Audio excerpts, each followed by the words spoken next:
Sir ये जो दहशतगर्दी में इजाफा हुआ है, कहीं ना कहीं ये आपकी उस नाकाम पॉलिसी को मुर्दे इल्जाम ठहराया जा रहा है। बहुत शुक्रिया। बिस्मिल्लाहिर्रहमानिर्रहीम। अल्लाहुम्मा सल्ली अला मुहम्मदिन व अला आलिहि व सहाबिहि वसल्लम। पाकिस्तान की सलामती और सालिमियत पे कोई कॉम्प्रोमाइज नहीं है, और ये जो स्टेटमेंट है ये सिर्फ अली मोहम्मद का नहीं है, ये इमरान खान साहब का भी है, ये अली हैदर साहब आपका भी है, ये सब पाकिस्तानियों का है। लेकिन फैक्ट्स एंड फिगर्स वो सब कौम के सामने लाने चाहिए। इस पे बहुत वाज़ेह बात जनाब इमरान खान साहब कर चुके हैं और पार्टी इस पे अपनी बात कर चुकी है। पाकिस्तान तहरीक इंसाफ के दौर में 2 आलमी सरबराही इस्लामी कॉन्फ्रेंसेस फॉरेन मिनिस्टर्स के लेवल पे मुनक़िद हुई, जिसके लिए उस वक्त की सियासी लीडरशिप, जिसके वज़ीर आज़म हमारे लीडर जनाब इमरान खान साहब थे, और मिलिट्री लीडरशिप जिसको लीड जनाब बाजवा साहब करते थे, और इंटर सर्विसेज ये सब एक पेज पे थे। तो दोहा में डायलॉग्स टॉक्स हुई, अफगान तालिबान और अमेरिकन के बीच में पाकिस्तान ने एक अच्छा किरदार अदा किया और अमन लाने के लिए एक बहुत बड़ी पेचरफ्त हुई। ताल्लुक अच्छा हो रहा था, बेहतरीन हो रहा था। इस्लामाबाद और काबुल के बीच में एक दहाइयों के बाद एक दोस्ती की फिजा बन रही थी। हिंदुस्तान को पसपाई का सामना करना पड़ा, हिंदुस्तान को अपनी जगह छोड़नी पड़ी। पाकिस्तान और अफगानिस्तान में दिन दुगनी रात चुगनी अमन और तरक्की और बिजनेस अपॉर्चुनिटीज फैल रही थी। अच्छा, सवाल ये है, 2 सवाल है। पहला ये है कि आज काबुल हमसे दूर क्यों जा रहा है? ये फासले किसके दौर में पैदा हुए?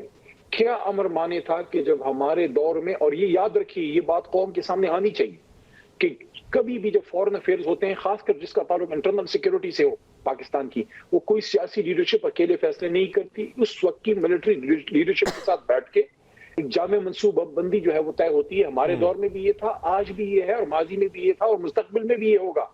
इंटरनल सिक्योरिटी में अब पाक फौज, हमारे हसास इदारे और उनकी जो हमारी जो इंटेलिजेंस सर्विसेज हैं, उनकी राय को बहुत अहमियत दी जाती है, पॉलिसी मिलकर बनाई जाती है। तो सर इनकी सेटलमेंट के मसले में इनकी कितनी राय शामिल थी? बड़ी लंबी बात की है, नहीं मुझे अपनी बात पूरी करने दें। नहीं सॉरी, मुझे अपनी बात पूरी करने दें। अच्छा सर, मैं अपनी जमात की रिप्रेजेंटेशन के लिए बैठा हूँ, मेरी अपनी जाती तो कोई हैसियत नहीं है। जी मेरे लीडर इमरान खान साहब पे बात आ रही है, बड़े सख्त इल्जामात लगाए जा रहे हैं।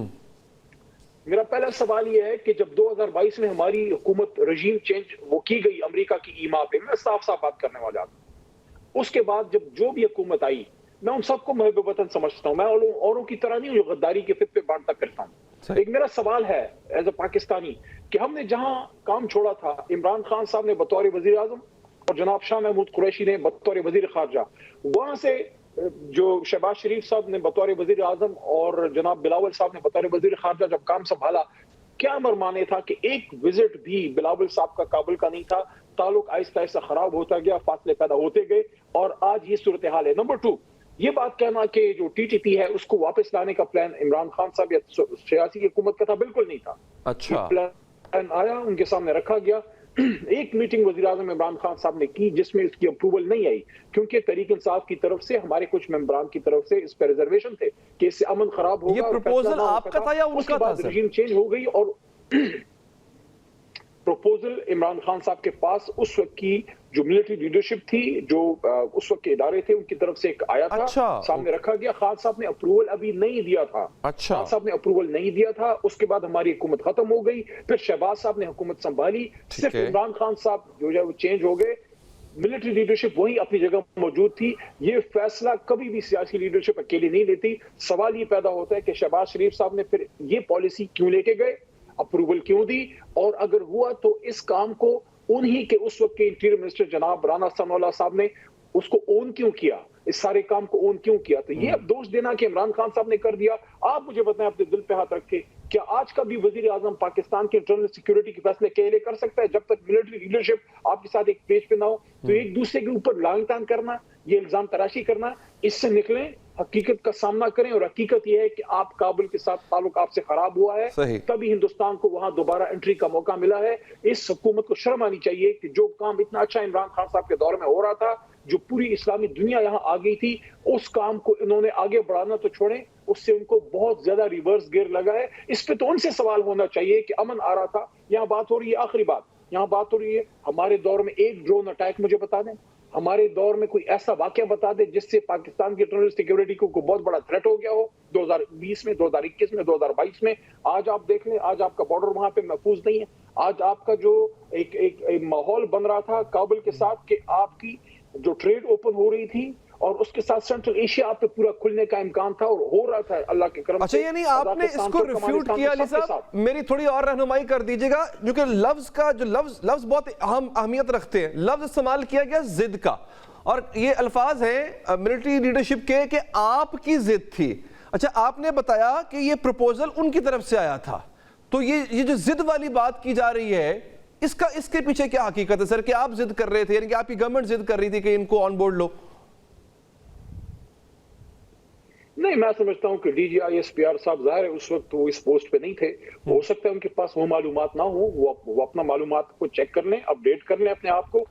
मैं तो आज भी ये कहता हूं, उस जमाने की तो बात छोड़े, मैं तो आज की बात भी ये करता हूं कि आज जो भी शख्स वजीर आजम है, जो भी सियासी लीडरशिप है, ना सियासी लीडरशिप ना मिलिट्री लीडरशिप अकेले कोई फैसले नहीं करते, मिलके फैसले करते हैं, बाहम मशवरे से वो आगे पर जाते हैं। प्रपोजल आया था, खान साहब ने एक मीटिंग कन्वीन की, उसके बाद उनको आगे मौका ही नहीं मिल सका, क्योंकि फिर आपकी अप्रैल में तो रजीम चेंज हो गई।